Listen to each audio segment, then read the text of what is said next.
Je me sens très privilégiée, au-delà de la fonction qu'on exerce, sur laquelle je vais revenir. Je me sens très privilégiée d'être prof parce que je viens d'un milieu ouvrier. Dans les deux, autant du côté de ma famille paternelle que maternelle. Je suis la première femme dans mes deux familles à avoir fait l'université et je suis la première personne dans mes deux familles à avoir atteint des niveaux de scolarisation aussi élevés. Quand je pense à mon grand-père qui est décédé il n'y a pas très longtemps, qui a gagné sa vie de façon physique, avec ses mains, vraiment à la sueur concrètement, puis au premier degré de son front, je me dis effectivement, je suis très privilégiée de pouvoir regarder mes courriels, lire le matin avec mon thé, puis pas être obligée d'aller à l'usine ou aller sur un chantier. Donc, le privilège, pour moi, il est là à la base. Je dirais c'est assez au premier degré, mais d'une part, c'est ça. D'autre part, c'est quand même un luxe qu'on a dans la profession qu'on exerce, que d'être payé, je ne veux pas le positionner comme ça, mais on gagne quand même notre vie à réfléchir, puis à lire et à s'informer sur des enjeux qui nous intéressent. Moi, je trouve que c'est un immense privilège.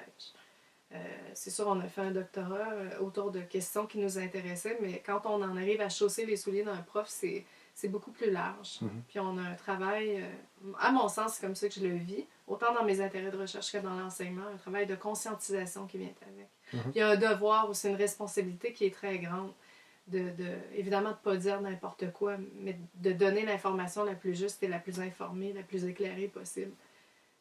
En tout cas, moi personnellement, c'est quelque chose que je prends très au sérieux. Pour moi, être prof-chercheur, en d'autres termes, c'est pas juste enseigner, parce que si je faisais que ça, je ferais que transmettre des connaissances que je lis. Or, je m'instruis à travers des recherches, des contacts avec d'autres êtres humains qui sont aux prises avec des problématiques qui m'intéressent, sur lesquelles je réfléchis, dont je discute, qui me servent à pousser encore plus mes connaissances par la voie des travaux que je mène. Puis en même temps, l'enseignement me fait en sorte que je me questionne sur la pertinence de certains angles d'analyse au regard de certaines questions qui vont émerger de mes salles de cours. C'est effectivement très vrai, j'avais pas pensé à ça. Des fois, ça peut faire en sorte que j'aborde la problématique sur un plan de recherche de façon différente.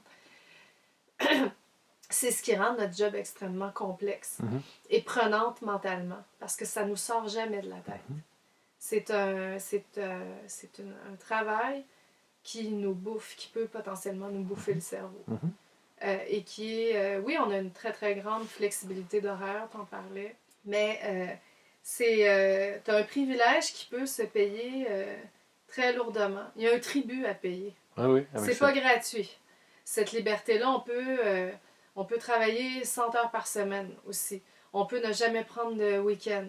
Et n'oublions pas que dans notre milieu universitaire, il y a une culture néo-productiviste qui est fortement valorisée. C'est valorisé de prétendre qu'on ne prend jamais de vacances. C'est valorisé de dire qu'on ne prend pas ses week-ends. C'est valorisé de dire ah, écoute, moi j'ai beaucoup trop de travail, je ne suis pas capable de m'arrêter, je suis débordée. Tout le monde est débordé, tout le monde est fatigué, personne s'endure.